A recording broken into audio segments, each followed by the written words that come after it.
Hello, everybody. Welcome to this week's edition of Daily Coast The Brief. It's our weekly show about politics. I'm Marcos Molitzes.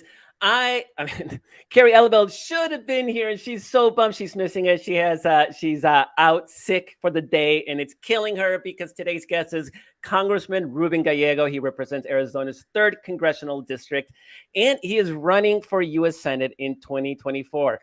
Ruben, thank you so much for joining us. Thank you, Marcos.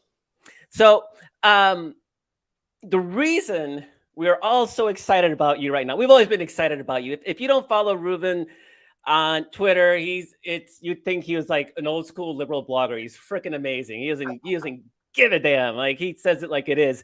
And so already we love him just generically, but we're extra excited right now because he is running for Senate in 2024. Now, Ruben, we have a Democratic senator right now. So what's going on here? Yeah, well, look, we have a Democratic senator when it's easy, right? And leadership means stepping up when it's hard. And she has not been there for that. Time and time again, when we needed her to take that hard vote to be a Democrat, to preserve at least some really important things for us, she hasn't done it. January 6th happens. We need her to be there in support of the Voting Rights Act, named after her supposed good friend, who she said was her mentor, John Lewis, and she uses the filibuster to stop it. When the country's workers were hurting, and we wanted to pass a 15-hour minimum wage, she stops that. When we need her to go negotiate for lower our pharmaceutical prices for our seniors or for just in general Americans, she ends up going to negotiate for the pharmaceutical. So it's easy to be a Democrat when it's the easy votes. We send you to be a leader, and she has not done that. And by the way, when you look at it, there was another senator from Arizona that actually did that and did it correctly and won by even higher margins than Sinema did. So even her argument saying that she has to vote this way in order to win re-election is now moot. So what are we looking at? We're looking at someone who, well, now used to be a Democrat because she knew she couldn't beat me in a primary. She saw you coming. She saw you coming and literally quit the party when you joined the race. Yeah, and we did. And look, she was going to lose the primary without a doubt. It was going to be embarrassing, and she decided to take an out, and that's fine. But it doesn't mean that this race stops. We will take her on. We will take a Republican on, and we will win Arizona. So Civics is our polling firm at Daily Coast. And we've been unfortunately, we haven't started tracking the 3-way race so far, but we have tracked Senator Kyrsten Sinema's approval ratings for a long time. And overall, her approval ratings right now, her favorability ratings in Arizona right now are 23% favorable, 61% unfavorable. She is by far the most unpopular senator in the country. But here's my favorite part. Amongst Democrats, her favorability ratings are 3%, 90% unfavorable. She thinks she's a maverick, and it seems like she wants to be kind of a John McCain type of figure, and she thinks that's what plays in Arizona. But I don't see, Republicans, 32% favorable, 44% unfavorable, independents, 32% favorable, 49% unfavorable. No one likes her. That's not what being a maverick is. It's not pissing everybody off, is it? Yeah. Well, look, I served for a while with John McCain. And what John McCain also did is he would vote the way he did, and he would come back to Arizona, and he would stand there and take the shots and answer questions why he was voting the way he did, right? He actually kept trust with the voters. Sinema has not kept trust with the voters. She went and basically worked against the values of Arizonans, and then refused to answer why she was doing it. Refused to say, why is she negotiating for some of the richest hedge fund managers and private equity managers in the country instead of working for the poor trying to get a child tax credit. She refuses to have any town halls. She believes that she's unaccountable to voters. And guess what? At the core, this job is about accountability to the people that put us there. And people are talking, right? The market is talking in terms of that. I have so far raised a lot of money, but I have 62,000 individual donations, 15,000 just from Arizona. These are small donors. They've all been going. I'm one of them. Thank you. They've all been going to GallegoForArizona.com. and we're going to beat her. Even though she has all this Wall Street money, hedge fund money, we're going to have the small individual donors to beat her, because people in Arizona and people across the country know that she's not independent. She's in this for herself. It's kind of shocking. And I just want to be very clear. When you say she hasn't had any town halls, she literally refuses to answer questions, right? Like, she Right. will not talk to anybody. This is not hyperbole. This is not Correct. exaggeration. Literally, we do not know why she's voting the way she is. She does not have one unscripted moment. You will, if you're in Arizona, you will likely see me at my grocery store. You will see me out in the community. You'll see me dropping off my kid at school. There is no opportunity for me not to avoid, and nor should you avoid, your constituents. She has made it a purpose to avoid talking to them, answering to them. And in the end, that's why her constituents say that they don't trust her anymore. So right now, the situation electorally is that presumably there's a three-way race, because obviously the Republicans are going to put up theirs, maybe Carrie Lake once again. You're running as a Democrat. I don't know if there's anybody else looking at a primary in the Democratic side. Nope. No? Okay, great. And then presumably Sinema says she's running as an independent. First of all, do you think she actually is going to run as an independent, or do you think, as the numbers, somebody's going to show her the numbers and she may realize that it's a fool's errand? Look, I think if she believes she has a pathway to victory, yes, she'll stay in. And she's going to determine that in how much I fundraise and how much she fundraises. And then at the end, she'll actually look at, lastly, how the polling is looking towards the end. The polling is not going to change. It's only going to get worse. She's not out there talking to voters. She's not trying to explain her positions. She's not, trying to say, like, I'm a good person, please look at these other things. When in fact, there's only going to be more and more that comes out about what she did to really undermine the working class of Arizona. And as that happens, her numbers are going to go only lower. And I think also her fundraising is going to start tank. And look, Arizona is not a state that you can just run. As much as there's a lot of money in hedge fund and private equity managers, you need to have a strong base of small dollar donors.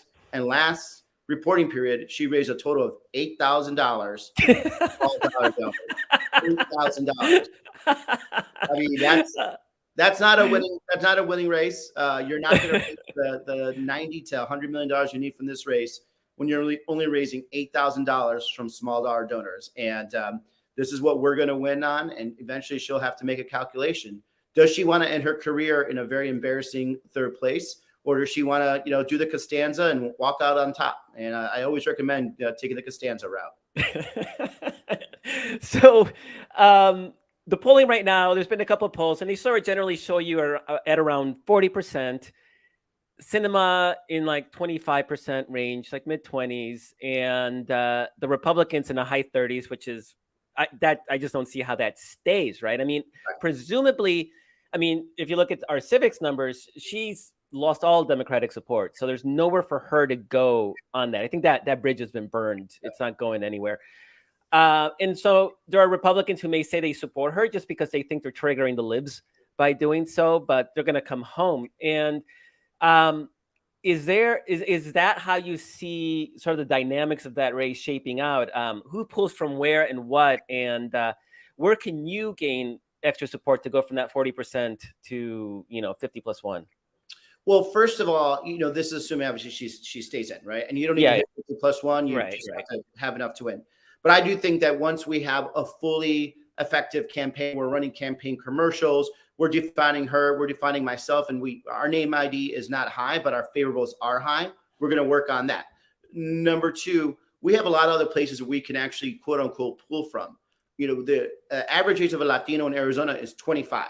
And never in the history of Arizona has there been a young bilingual, well-funded Latino who has grassroots support running in Arizona. And we're going to work that, and we're going to work it like it's nobody's business. And we're going to have margins there that people have not seen ever in Arizona. And they're never going to go for a Sinema, and they're certainly not going to go for any of the Republicans, no matter who they pull up. Number two, I think at the end of the day, whatever independence she does have in terms of support, once they understand how she works for Wall Street, once she understands how she works for the pharmaceutical industry, once they understand how she didn't stand with us in defending democracy, I don't see her getting much of that independent leaning Democratic support. And then for Republicans, Look, we're not going to be able to win many Republicans, but for those Republicans that believe in national security, that believe in democracy, they're not going to take their chances on a person like Kirsten Sinema, who probably has no chance to winning. They want to make sure they stop whatever Republican they put up, which is going to be someone just a total wackadoodle. Just to be honest, there's really no other way to put it. Most likely an election denier. And when we start making the case for that, there's a lot of very much national security Republicans. They're going to look at me, looking at my history, both on the Armed Services Committee, but also in terms of defending our country as a Marine, and even on January 6th. I think they're going to look at that and say, this is much more important than electing an election denier. And all that will put us into a very strong victory. Is Carrie Lake still running around calling herself the governor? She did. And I question, Arizona has a very strong resign to run law. So I don't exactly understand how you could be the fake shadow governor and also the Senate. It happens, right? Sorry. Yeah, I'm curious. How important is your military service? And I'd actually like you to talk a little bit about it. But how important is that into maybe some of these obviously independent, sort of maybe vaguely right-leaning Republicans, and that sort of college-educated suburban, traditionally Republican vote that's sort of starting to trend our way and are looking for reasons to vote for, they don't want to vote for Carrie Lake. We saw that last election, but maybe you're like, this guy's a little too liberal. I mean, how important is that military service in Look, I think it matters. Like, I think, people knowing that you were willing to put yourself above anything else, serve for your country and put your country in front of you. I think that's something that's a very unifying linkage. I think also, my working class background, being the son of immigrants, working my way up from not very some very humble beginnings to where I am now. And I think, talking about the American dream as a unifying message, I think it's extremely important. I also think, people forget, Latinos also appreciate other veterans. Latinos are some of the most patriotic people in this country. A lot of Latino males that we are starting to lose to Republicans that I think are going to look at me, look at my record, and say, I'm proud that there is a Latino veteran, a veterano, who's running running to be Senate, and I want that person to represent me. All those types of voters, while you may not win all of them, you just need to win them on the margins to actually make a pretty landslide victory in Arizona. Arizona had some of the tightest elections. So yeah, absolutely. And I just want to do a little digression because obviously everybody who knows me knows I'm also a veteran. My son right now is getting ready to deploy to the Middle East. He's an infantryman. And you're a veterano too. Somos veteranos. And when I started Daily Codes rose to prominence in large part because it was during the opposition to the Iraq War in 2003. And I could speak from a position of don't criticize my patriotism or my commitment to serving my country. And I love the fact my dad, he served, he was in Greece. He served my son's grandfather on the other side and also served, also was a veteran.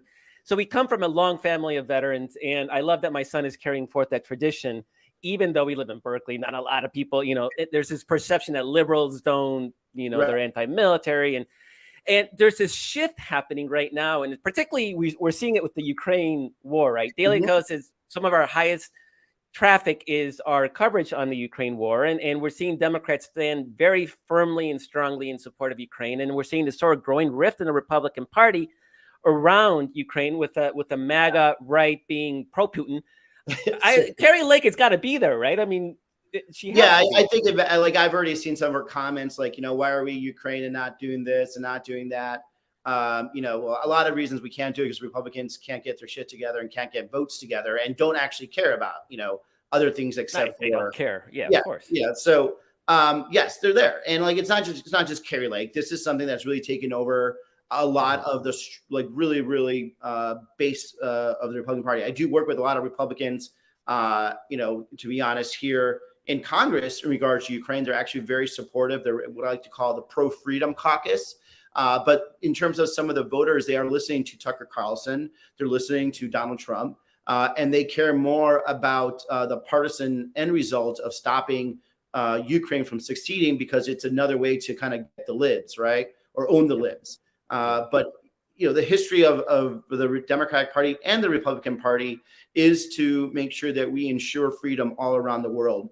And there isn't really a black and white here. Look, and there have been black and white situations in other times in terms of when we've been engaged, when we've been engaging ourselves. But there is no black and white here. Ukraine is a free and democratic country that had its sovereign borders invaded multiple times. And even though we clearly warned Russia, we clearly warned the world that this was happening, they still proceeded. And they not only proceeded, but have proceeded with massive, massive humanitarian violations and war crimes. And for us as a country to see this happening in front of our eyes and actually contemplate pulling away weaponry from them so they could at least at a minimum defend themselves is disgusting. It would be such a black mark on our history and our nation if we did that, especially again when this is a truly black and white situation. There is such a thing as good and evil in this world, and right now the way that the Russian government, maybe not necessarily the people, and the military are conducting themselves with Putin,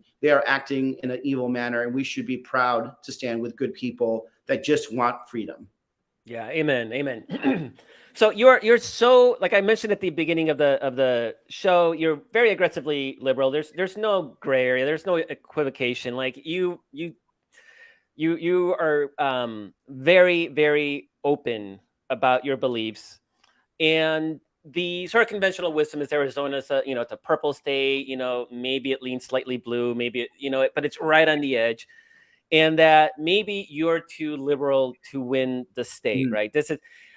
I'm curious, first of all, how do you see your personal politics in relation to your state's demographics and I guess you spoke a little bit about that, but with the Latino vote, but I'd love to hear a little bit more about that, Sure. The too liberal charge. And also, is that creating any problems with the Democratic establishment? Are some parts of it still wanting to defend cinema, or is everybody like, you know what, Gallego's our guy, let's go all in? So look, I think I'm actually in line with where Arizona is. We are a very interesting state. We have a very libertarian streak to us. Some of our values are conservative, some of our values are considered liberal, but overall, what we really value in Arizona is people being straightforward, right? And this is where it has been killing someone like Kirsten, and the reason why she is faltering. It's not because she's voting against the values of Arizonans. It's because she has, been deceptive.